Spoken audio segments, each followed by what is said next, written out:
geube bagara itsasoa.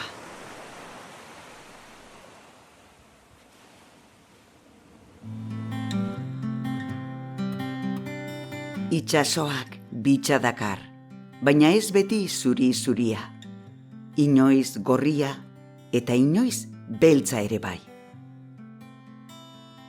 Itsas bizitza, arrainketari loturiko langintza neketsua da, arrantzale zailduen esku. Itsas herrietan, gizonezkoen eta andrazkoen zereginak ondo bereizita daude.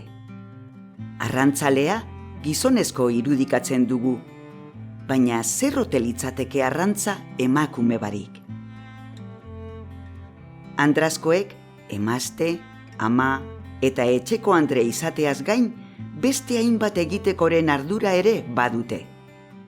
Horregatik, langintza hori aztertzerakoan, hala beharrezkoa da emakumeek egiten dituzten lanak aitortzea eta ezagutzea. Itsas herrietako emakumeen zeregina gizonezkoen lanaren osagarri izan da, bai.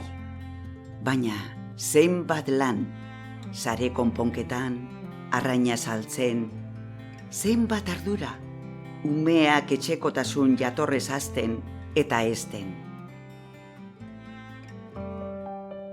Zenbat gau bakarti, itsasoa amesten eta zenbat egun lehorra lantzen.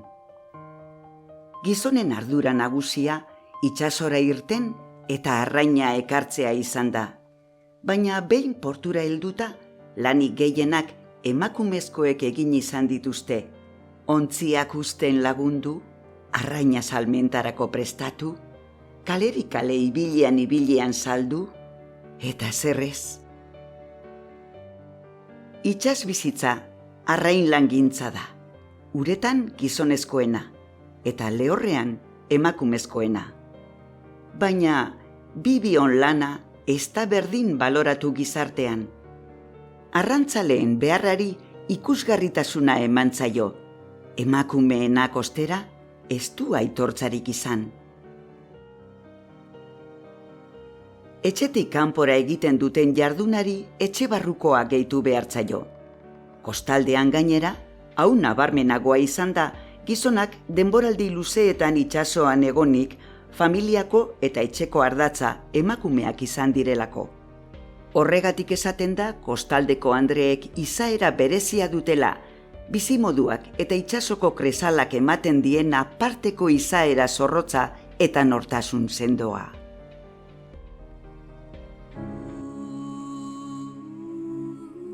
Eurak dira lan honetako protagonista. 3 belaunalditako lekukoen bidez, itsaso eta portu inguruan beharrean dabiltzan andreei aurpegia jarriko diegu, eta eurak izango dira beste guztien ordezkari. Zareginak, neskatilak, enpakatzaileak, saltzaileak, kontserba fabriketako langileak, armadoreak, administrariak, enpresandreak. Emakumeok gure kostaldeko herrietan duten garrantzia argitara atera nahi dugu, ondo merezitako lekua eman eta egindako lan guztia eskertu.